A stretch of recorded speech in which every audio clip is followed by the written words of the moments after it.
Welcome back to the Marathon series in depth. Eat It Vidboy is the first level in the chapter titled Citadel.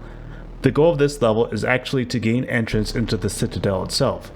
Craig Mullen's chapter screen shows the security officer holding one of the four staffs and looking upon what appears to be a gigantic spit.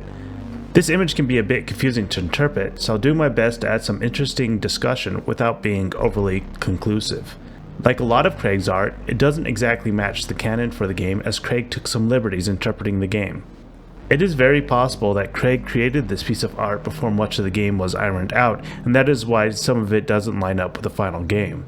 There was an earlier version of this piece of work that was named compiler icon.jpg. The fact that it's called icon seems to imply that this image may be some sort of religious or sacred spit. This image appears to show more clarity on the semicircle thing on top of his head, and appears to show that this is actually part of the spit. Perhaps it is a crown of sorts. Craig provides some background on this image. It was done for the Citadel image, a spit icon that I later worked into the Citadel chapter screen. Perhaps this was a first pass to see if Bungie was happy with the direction he was going. Craig Mullins provides some more insight on one of the images that is called spitchamber.jpg. Alien Citadel. The Marathon Marine exploring the catacombs of the alien world. This adds context to the image, as it appears that Craig Mullins was thinking this image would presumably be underground within the alien citadel. It is not clear whether this is just a painting on a wall or door, or perhaps a dead or living spit. It does seem to appear that the spit is glowing based on some of the effects on the image, but even this isn't clear. There is a higher res version of this image titled Citadel-3 JPEG that makes it a little bit easier to make things out in the image. I think the intent is that it is a painting or mural of some sort of spit royalty. The image appears to be cast on an underground stone or rock surface. There is some light coming from the right side of the image, which could either be a light source or it could possibly be projecting this image onto the surface. Counter to this projection idea, however, there appears to be some sort of glowing coming from the spit's head and heart, if you call it that. If you look at the previous image I showed, it appears that Craig was intending that the light would be coming from these two sources. I wonder why Craig changed where the light is coming from or going in the final image. There are some black lines coming down the right side of the surface that suggest perhaps the stone or rock surface has cracked over the years. The security officer is wearing a backpack and once again has one of the four staffs. The water surface is just a bit below his waist, which closely resembles several of the levels we have fought through so far on Low 1. The top of the image shows what must be the outside surface of Low 1 with a small amount of light coming through. On the top left of the image, we can see some sort of machinery or scaffolding that exists within the Citadel's catacombs. The top right of the image appears to show some roots growing, or perhaps it is some old broken pipes or wiring. Well, there isn't much else that we can gather from this image, but I think our general takeaway should not only be that Craig's art is very cool, but also that there are exciting things for us to find within the Citadel of Antiquity. The level name Eat It Vidboy is obviously a troll against Vidmasters, as the level creator, Greg Kirkpatrick, was trying to make a level that was difficult for Vidmasters. You can go back and listen to the second video in this series if you need to be reminded of what a Vidmaster is. There is a secret flamethrower and rocket launcher that you can get on this level. They can be a bit tricky to get to, but I will of course show you how. If you try to Vidmaster the level, this secret is almost but not quite impossible to reach. I think this secret being impossible to reach by Vidmasters may have been on purpose based on the level name. Here's what Greg had to say about this level. This was the last demo level. I always love this one, with its super tricky door opening puzzle. I'm not sure why Greg thought the door opening puzzle was super tricky. There are several switches that you have to press that have various functions allowing us to gain entrance to the Spit Citadel. It can be a little confusing, but it is pretty tame and straightforward. It is possible that when Greg used the word tricky, he is more talking about the challenge of designing the level rather than actually playing it, but that is not very clear. Near the start of the level, there is also a hidden door you have to open to progress through the level, but it is shaded differently enough that it's not too hard to miss. In the Marathon 2 preview, this level was named Base Destruction. In the final Marathon 2 demo, the level was renamed to its current and final name. This was the third and final level in the Marathon 2 demo. I think the idea with this name is that you are causing destruction at the base of the Citadel Tower, but I don't know this for sure. The Touched Flamethrower is pretty much the same from a gameplay perspective, with the exception that the Marathon sequels have new sprites. I wonder if the Bungie crew pronounced this gun as Toasty. If you take a look at the Marathon manuals, you'll find that the name of the gun was changed from the Touched 25 Flame Unit to the Touched 7 Backpack Napalm Unit. I think the name change was mostly just done to justify the new sprites, although we do see yet another 7 within the new name. Here's what the Marathon 2 and Infinity manuals say about the new flamethrower. Touched 7 Backpump Napalm Unit. I don't believe it is necessary for me to state the personality disorders evident in an individual who enjoys, or more accurately, revels in spraying their enemy with flaming napalm aerosol. Bungie's explanation of the effects of this weapon is quite hilarious. If you take a look at the weapon damage table from the Marathon 2 strategy guide, you will see the flamethrower is near the top of the list. I should note that the Marathon 2 story outline does indicate that Bungie was always planning to have the flamethrower unit in the game once you reached the Citadel. The Spanker rocket launcher also functions very similar to the first Marathon game, just like the flamethrower. Just like the other weapons, the rocket launcher got a new look with new sprites. The rocket launcher was renamed Spanker X17 SSM Launcher Lazy Boy to Spanker XP SSM Launcher. I should note that in-game the rocket launcher is named Spanker X18 SSM Launcher, which is closer to the first game, with the exception that the number has increased by 1 that suggests it would be the next model version. Here's what the Marathon 2 manual has to say about it. A self-important human once said, "Sometimes a cigar is just a cigar." This may be so, but in the case of the rocket launcher, you've got one majorly explosive cigar. I suppose that the rocket launcher is just a rocket launcher, but it is a very powerful one at that. If you take a look at the damage table, it really isn't near the top, but even so, there is no other weapon that does as much damage in a single shot. Not to mention that a rocket launcher has a pretty big area of effect.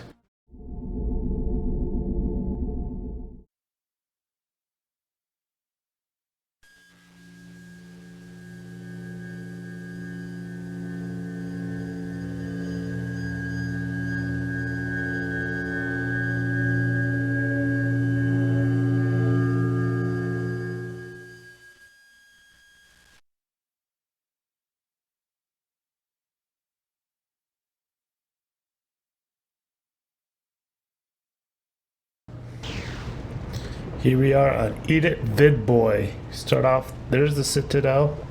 Got a couple doors. We just step over here a little bit. And some ammo appears here. Lots of ammo. There's actually quite a bit of ammo in this level. And we just open this door and we have a bunch of cyborgs and stuff. Let's see if we can get them to kill each other.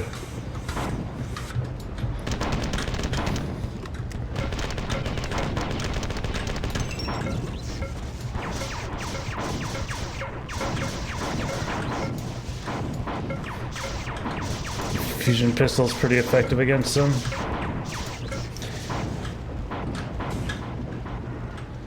Let them kill each other.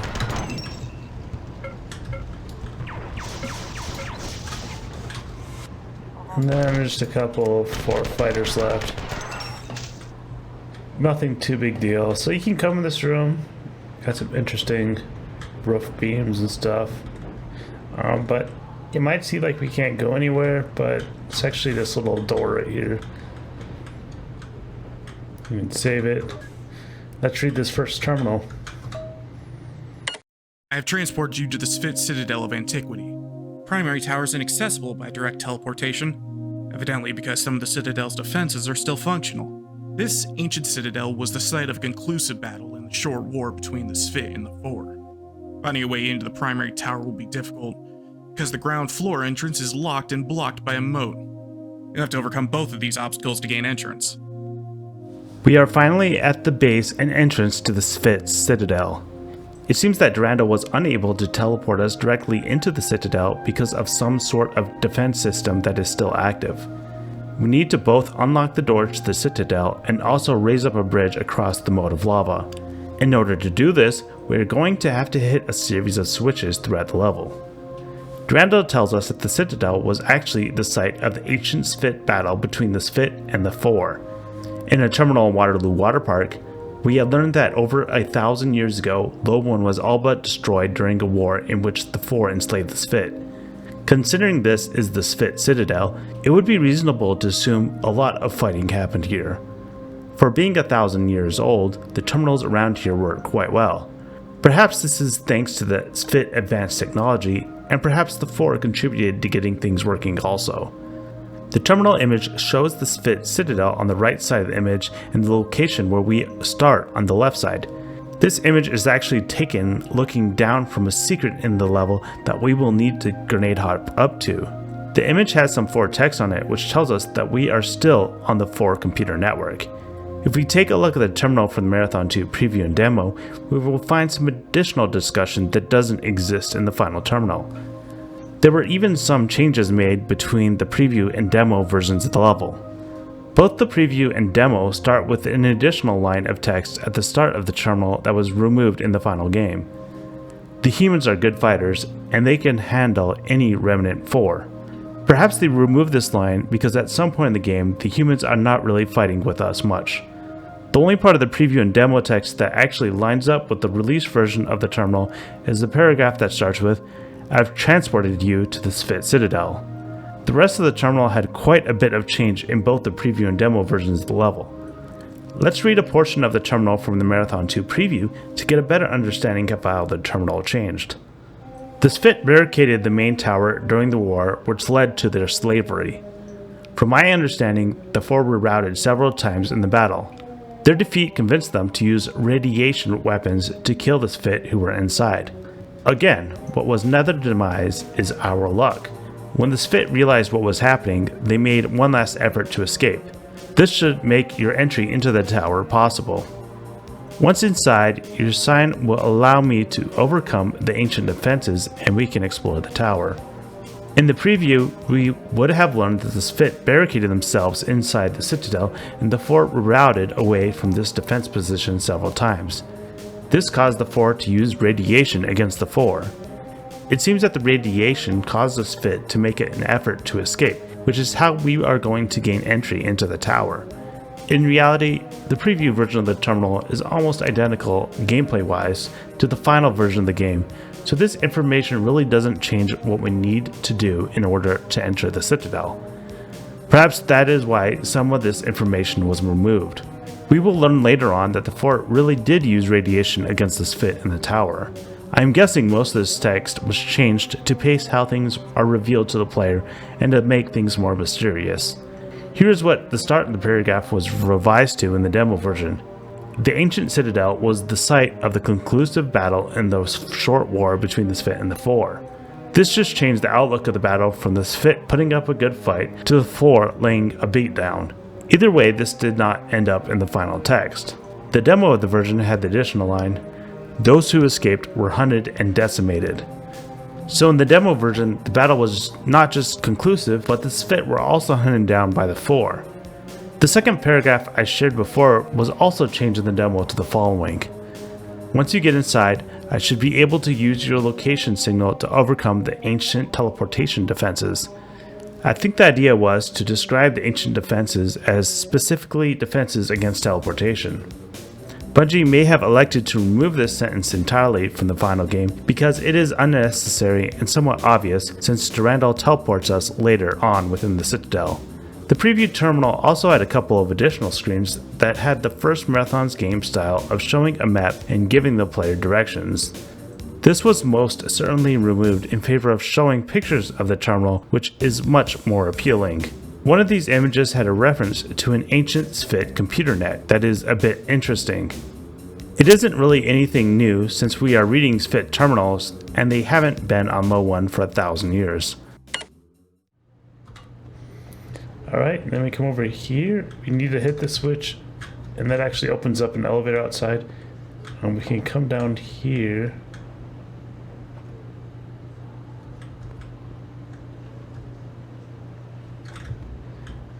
And then this isn't... I'm not even sure why that's not active, but you can come here, and this is actually a secret that takes you up. Come on out here, and there's a ton of ammo, which is good stuff.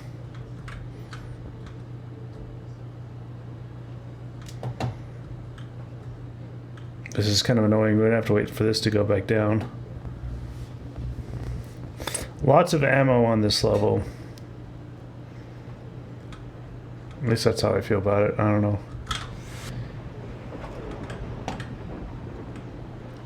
There's a lot of fit we need to deal with in this next room.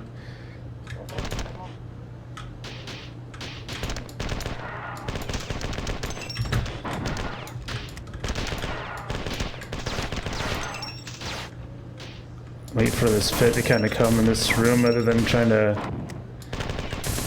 dodge around and get confused in this whole big room.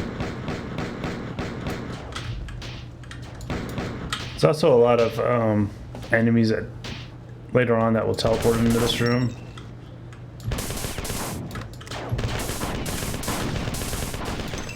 That one did get me a little bit.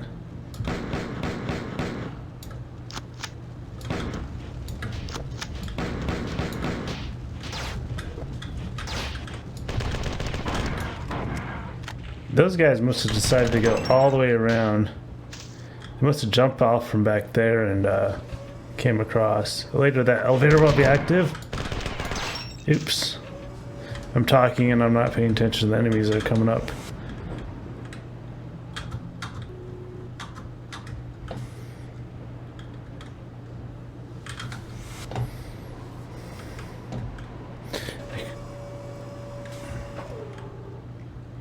This is ×2 shield recharge gen.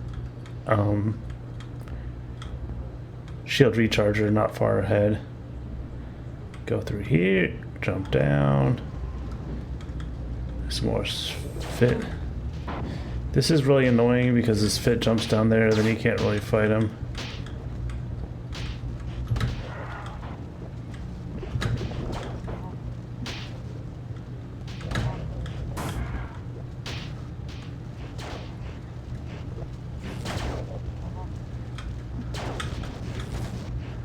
I don't know why they're all killing each other. This fit doesn't want to come up here for some reason.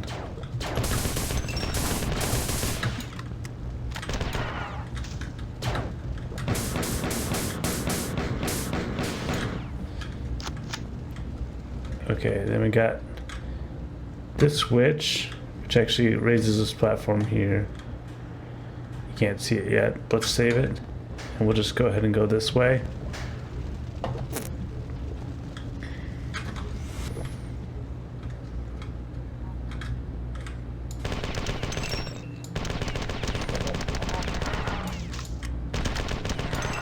Actually don't have a ton of, I mean we have what, 15 clips. I guess we don't really need to worry about our ammo that much. Oh, at least not right now. We're really racking up the shotgun shells, which there's even more on this level.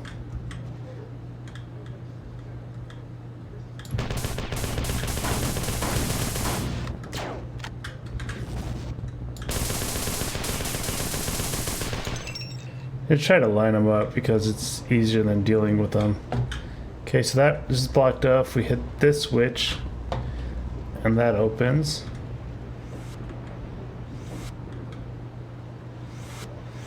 Let this switch, there's some ammo appears. Hit this switch, it opens up some stuff later on. Let's read this. When once fit fought in brutal combat, when hatred burned the tissues of one's enemies, one clan, Svit Kur, reclusive and solitary, abandoned Luan. The clan went forth and up, stopping on Clea, the third sister of Luan, to build a new home, free from the warring brothers.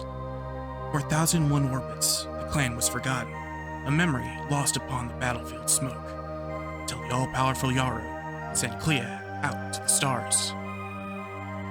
We first learned about the Svit Kur on Sharon Doesn't Make Change. In that level, we learned that this clan had barricaded themselves off from the attacking Svit Manur. When the terminal refers to Svit fighting in brutal combat in this terminal, I think it is referring to the Svit Manur attacking against the Svit Kur. I wonder what caused the Svit Manur to burn with hatred towards the Svit Kur. The Svit Kur locked themselves in a room on Sharon Doesn't Make Change, while Sibhuth went into a deep trance and kept them from fighting back. From the terminal on that level, it was unclear what happened to the Svit Kur. We do know, however, that the Svit Kur left the garrison on Sharon Doesn't Make Change because of the message about leaving behind the Flicta to keep the air ducts clean.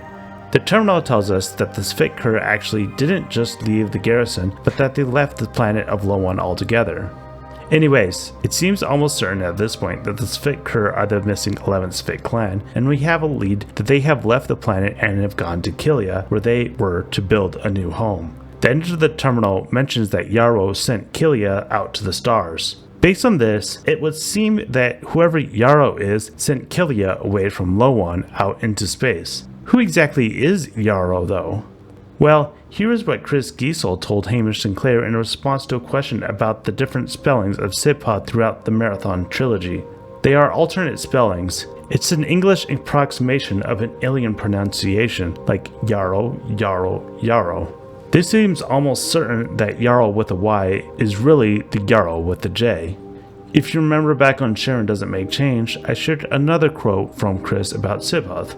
He was a Svit royalty, a creature that was a failed Yarrow. This makes it seem likely that the Yarrow who sent the Svit Kur out into space was in fact Sibhuth, although this is not clear. It certainly makes sense that Chris uses the word failed when referring to Sibhuth, considering he had to send the Svit Kur away and shortly later the Spore enslaved Svit. Anyways, it makes sense that this clan went missing when they were sent away by the Yarrow, who are known for their mysterious and advanced technology. The terminal tells us that the Svit Kur were forgotten about after 1001 orbits. This would lead us to believe that they left Lowan 1001 years ago, although we shouldn't assume 1 year is equivalent to 1 orbit. I should note before we dig in too far, that Bungie so far has never used time relativity within their game, where 1 year on a planet in space is different than 1 year on Earth. Because of this, I am considering a year and not considering time relativity and other very complex ideas that would need to be considered in the real world. To understand the timeline better, we can go back to one of the 4 terminals on Sharon Doesn't Make Change that tells us that most of the computer terminals are still functional even after 2,000 years. This would mean that the conflict with the Svit clans occurred roughly 2,000 years ago, and is when the Svit Kur went to Killia. This seems somewhat contradictory to the terminal from Durandal on that same level that tells us that the Svit Kur have had 1,000 years to grow and learn since leaving Lowan. The interesting thing is, though, that perhaps we are mistaken and Durandal knows more than we think. Perhaps the 1,000 years is a reference to the time frame that the Killia left the orbit of Lowan. If we interpret a year as 1 orbit, this certainly makes the terminal make sense, as they would have been on Killia for 1,000 years and then the Yarrow would have sent them out into the stars just before the 4 invasion.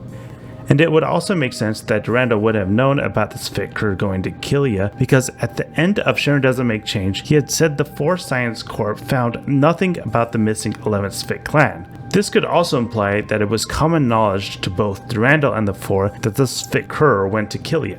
The only person it was news to is the player. Based on this understanding of the timeline, it could be possible that Sibhuth made it onto Killia with the Svit Kur and sent Killia out to the stars, but we will have to wait and see if this is the case as we go. The last thing you should know is this terminal was not changed from the preview and demo versions of the level. Alright, and we can just come and grab this ammo and continue on.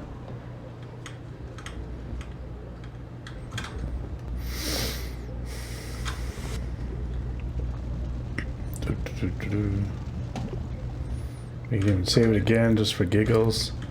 You'll see that where we ran across, this thing actually opened up here. So you could run across there later, or when we get back to the start. Come on through here.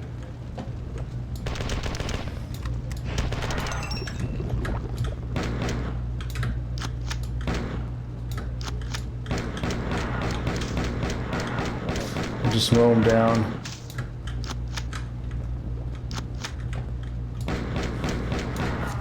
Nothing too difficult. I don't know, I just like to save my ammo. I probably don't need to.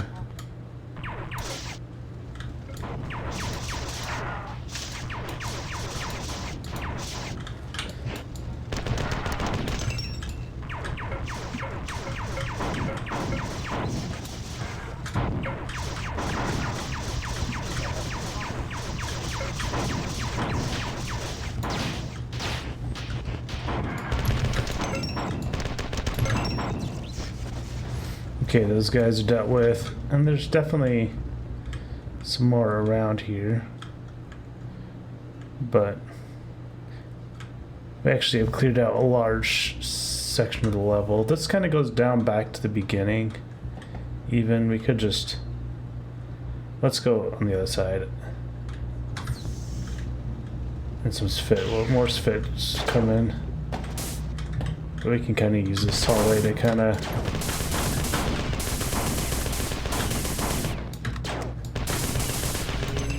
there we go. That way we don't have to deal with them later. I didn't do a good job of keeping them off me, but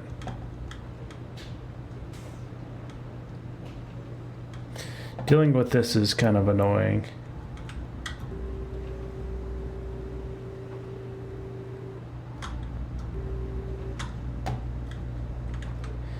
We don't have a ton of nades, so I might want to be a little bit more conservative with them.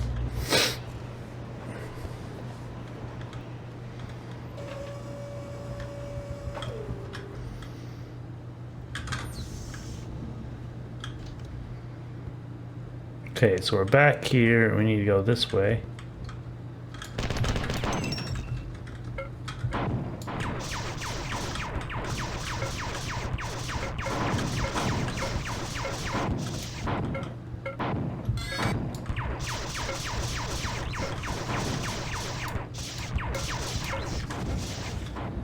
There, those guys are dealt with. Then there's some more ammo. Here's some more nades. All good stuff. See, this level is pretty generous with the ammo, especially if you get all the secrets. Which, I mean, some of the secrets aren't even necessarily secrets, they're just I'm trying to get them to fight each other.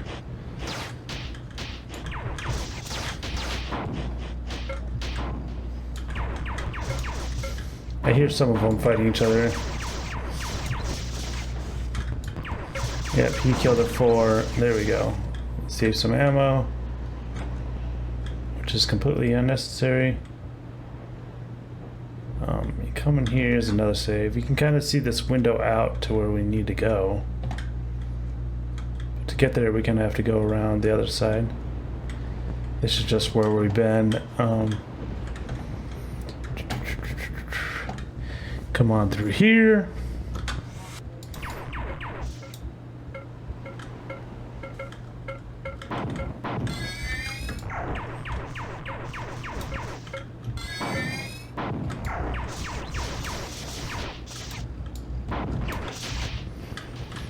Let them kill each other.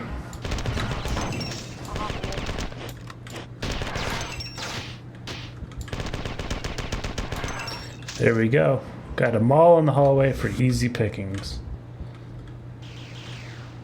Where's this ammo up here? Oh, it appears up there. That's right. More shotgun ammo. Isn't that nice? Let's read this terminal. We're gonna have visitors soon. The western arm of the 4 Battle Group 7 is en route. Should be here in about 20 hours. Battle Group 7 represents over 10% of the active 4 naval strength. Doubt whether even I could hold back with a single ship, but I will try. Once again, there was another 7 within the game. Bungie is having too much fun. In the Marathon 2 manual, Durandal had defeated Battle Group 3 when he arrived at Low 1. Battle Group 3 was the central arm, while this group is the western arm. I am sure this has something to do with the locations the group is primarily responsible for.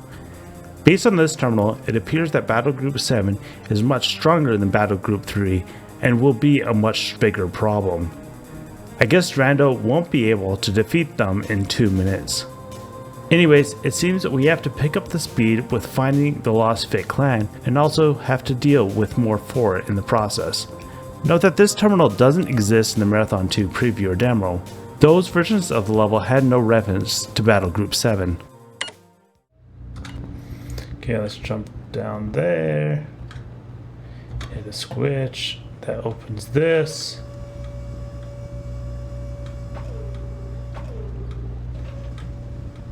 And there's shield recharge over there. We just come and hit this.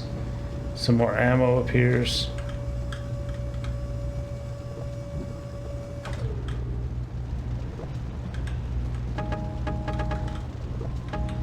There's a bunch of more fusion ammo, and we can recharge our shields, which is nice. Good portion of the level is done now.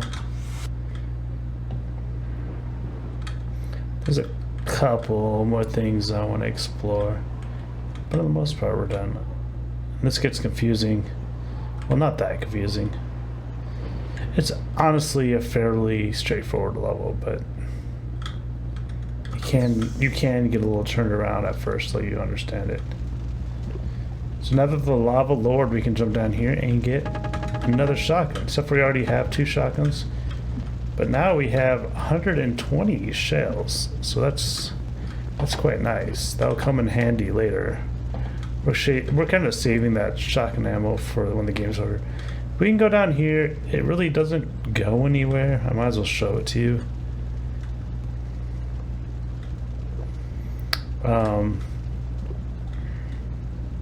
You can see here's one kind of fire pit that we went by, and another one. This was the one that this fit kept going down, and it wouldn't come up, and we had to get him to come up to kill him. So there's that.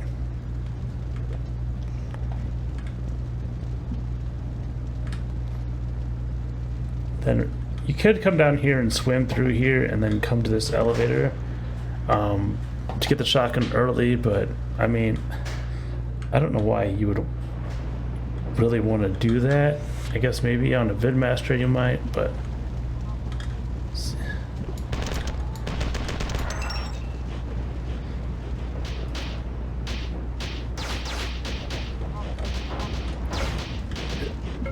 now we're just gonna let them kill each other.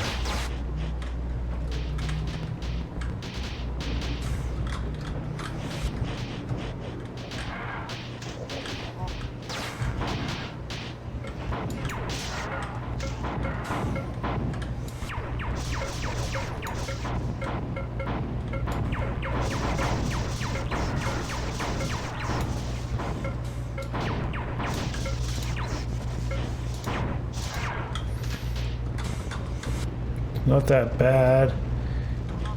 And then just this guy left. Oh. A couple guys appeared.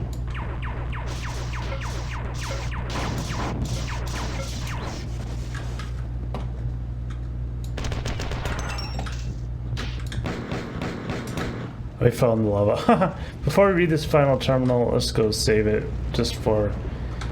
Actually, there is something else I need to do too. I need to go up and get this. There's a secret up here. I was going to grab early in the level and I forgot.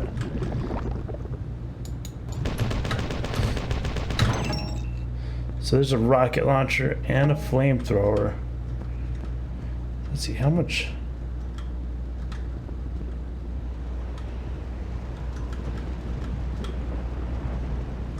missiles we got. We don't have very many missiles. I was wondering if we got some more earlier on. Let's just save it and go. Well, we gotta recharge our shields before the next level.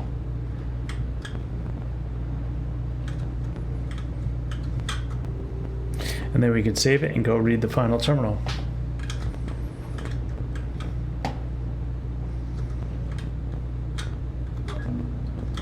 Hey guys, I forgot to go and read the second message on all of the terminals, so let's go ahead and start with this one.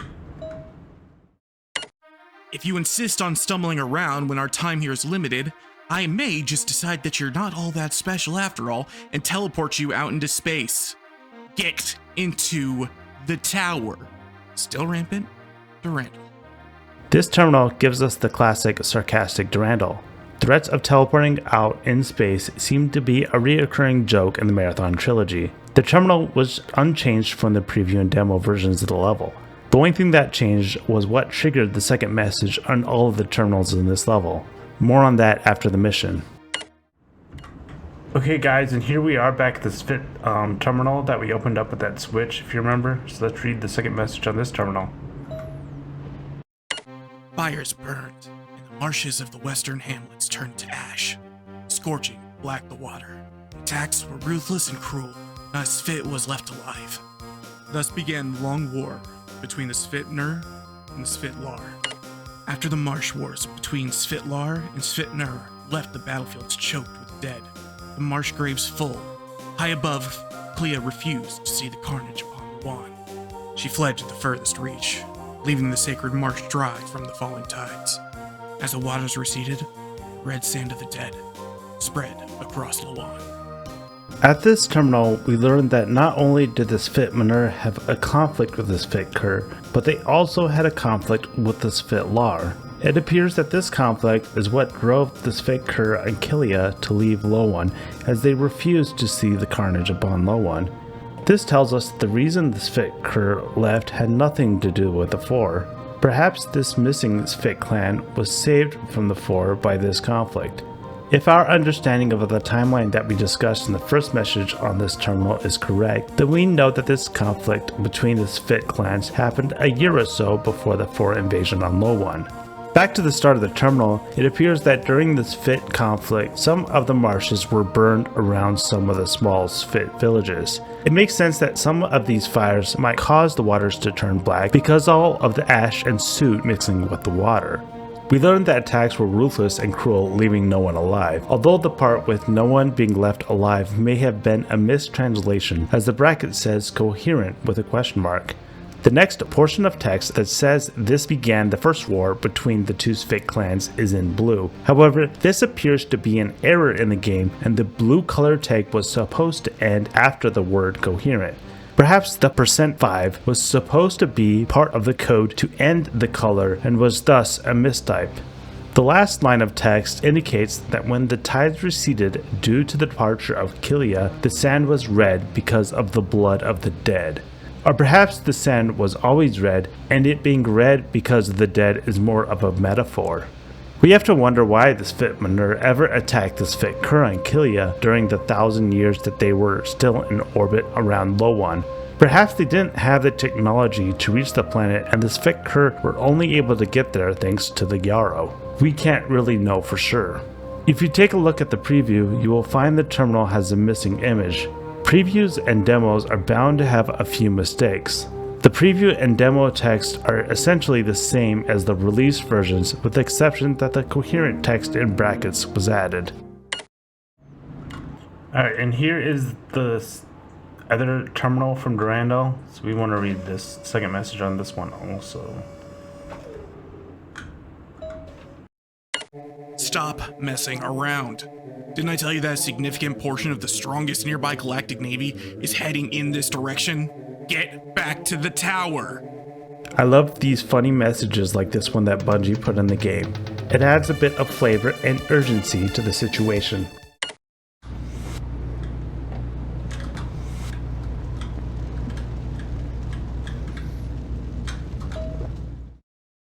With the imminent arrival of the Four Fleet, the humans in my Svit have begun enhancing the defenses of their headquarters.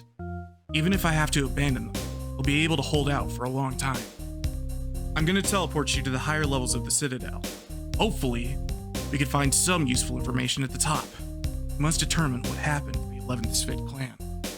It sounds like the Four garrison that we helped take for the Bobs is actually going to be helpful for us, as they can assist with fending off Battle Group 7 while we search in the Citadel for the missing Svit clan. Now that we gain access to the Citadel, it seems that Durandal can teleport us from the base to the top. It seems that we will be starting from the top in the next level and then working our way down, searching for additional information. The first paragraph did not exist in the Marathon 2 preview and demo, however the second paragraph was the same in all versions of the level.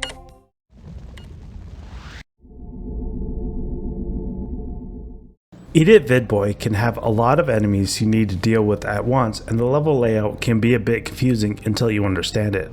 Once you enter the big rectangular room and find the secret door that activates the elevator, the level can become a little bit more straightforward. All you need to do is work in a clockwise circular manner around the rectangular room, and this makes it a bit easier to keep track of. The original level design notes showed the level was going to have a much different enemy lineup. In the end, we got a ton of Fit 4 fighters and cyborgs. The assault rifle for most of the enemies and maybe the fusion pistol for the cyborgs is probably the way to go. You can also pull out your pistol for taking out some enemies longer range. At the very start of the level, you have to find the secret door in order to progress through the level. This is unless you do some fancy grenade jumping or something of the sort. You will notice that in this room there is an elevator going down to a ×2 shield recharge station. I don't know if I would call this a secret, but it can be easily missed.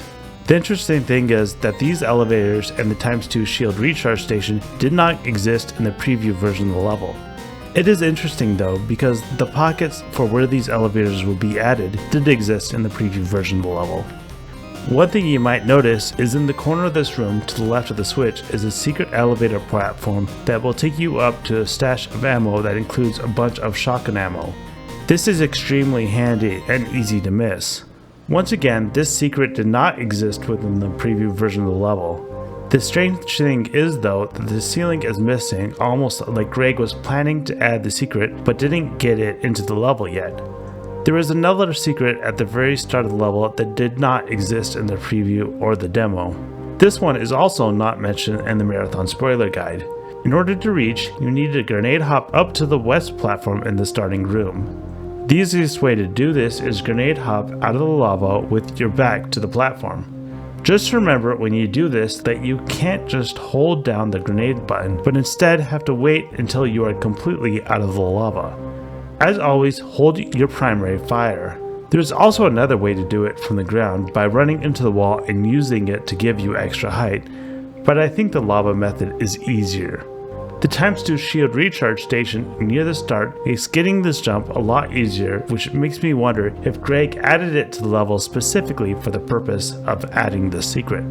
The demo having the ×2 shield recharge station but no weapon in the secret might suggest otherwise. However, it is possible he removed the secret area from the demo on purpose so people wouldn't know about it. The flamethrower and rocket launcher teleport in at the same time as the other ammo that teleports in at the start of the level. All you need to do is go to the polygon just to the east of your starting location for them to teleport in. If you look up on the platform from afar, you will be able to spot the flamethrower that teleported in, and this can clue you in on the existence of the secret. You can also barely make out the top of the rocket launcher also. I should note that there are crazy people out there like Sido who all the way back in 2001 found a way of reaching the flamethrower and rocket launcher without grenade hopping. If you are vidmastering the level, you don't have access to the assault rifle, so this is why he used the attacks from the 4 fighters to boost himself up there. A bit farther through the level, you will go down a small red passage that has some bones in it. The bones did not exist in the preview or demo version of the level. I am sure that there are a lot of other small details like this one that I either didn't notice or won't mention because it is pretty minor. The next switch you will likely hit will be the one a short bit after dropping out of the red passage, and it is next to a pattern buffer. This is the northwest corner of the map. The switch just raises up some platforms out of the lava in the adjacent room that allows you to reach the door. The switch also makes the pulsing red strips on the wall in this room much brighter. This switch actually also makes the lights in the doorway polygon to the Citadel flicker, but you can't really see that unless you go into the editor and do some cheating. A short way through the door, you end up in another room with a switch. This switch just reveals another switch and terminal in the same room. You need to be patient though before you go running off because it doesn't reveal itself right away. This can easily confuse players, and I have a suspicion that this was Greg's intent. The next switch also does a lot more than you probably realized. It raises a platform in the lava that goes to the Citadel doors. It opens another hallway at the end of the red passageway, so you can continue on through there. It opens a door on the north end of the map that blocked your way. It activates the second elevator near the starting area in the room with the 4 fighting and cyborgs. It opens up a blocked passageway that is through the 2 doors on the eastern end of the very large room with the lava cross. Farther behind these black doors, it caused a red band on the wall to pulse brightly. In the same room, it caused the red on the small step to pulse brightly. In the easternmost hallway of the map, it causes some more red that is high up on the side of the hallway to pulse brightly. And lastly, in the easternmost room with the terminal up high, it causes the lights around the terminal to pulse. Wow, that is a lot of things. Unfortunately, half the stuff you will never see or notice because it is in portions of the level that are blocked off from the player until you hit the switch. After proceeding through the new area that opened up, you will reach the room with the terminal. Note that in the preview and demo version of the level, this was actually a pattern buffer instead. Anyways, you need to step on the polygon on the ground to raise up and jump to the terminal. This causes a switch in the same room to be revealed. Hitting the switch opened up the door to the Citadel and also opens up a small passageway in the same room. It also causes a second passageway to appear on each of the terminals, so you should go back and read all of the terminals after hitting the switch. Before moving on, I should note that there is a high platform in the room with the window that opens up to the outside. Getting to this platform may look like it would reveal a secret, but there is nothing there, so don't bother. Note that at this point, you could leave the level, but you really should go to the room that just opened up so you can get some additional goodies. There's a switch in this room that does a bunch of things. First, it raises a couple platforms out of the lava in the same room, which allows you to access the fusion pistol ammo and ×2 shield recharge station. The switch also lowers lava throughout a large portion of the level. In the large room with all this fit, this will give you access to a shotgun and a bunch of shotgun ammo. Yes, please. Technically, you could jump in the lava early and quickly swim to an elevator to escape the lava or grenade hop out. Either way, it is probably just easier to wait until you are able to lower the lava. This same switch also opened a passageway through the lava, but really doesn't get you anywhere except for making it easier if you fall in a couple of lava pits and need to get back to the elevator out. Since you aren't supposed to be able to reach the final terminal, it has a message from Bungie about cheating. This is because in order to reach this terminal, you have to hit a switch that opens the door and also activates the second message. A very similar version of this message appears in the preview and demo versions of the level. If you want to reach the secret message in Alpha 1, you can type the message on screen into the command console. Interestingly, in the Marathon 2 preview, what you need to do to activate the second message on the terminal is a bit different. In a post on the Marathon story page, Dr. John Summer reveals that there are actually 3 must-be-explored polygons in the room with the final terminal. This means that if you enter the room backwards and look at as few polygons in the room as possible, the chances are that you'll be able to activate this cheat message without actually cheating. How fun! There are a few other differences in the preview and demo versions level that are worth noting. The enemy cyborgs in the preview version level are not friendly to each other. If they hit each other once, they will start attacking one another. Another difference is that in the preview version level, the enemies would enter the small room with the first terminal and switch that activates the elevator. In the final version of the game, they will never enter this room. Most of these were also revealed by Dr. John Summer on the Marathon story page. The preview version of the landscape also has a brownish orange sky. This is very different than the yellow sky in the final version of the game. The shotgun ammo you can pick up also has some brown sprites instead.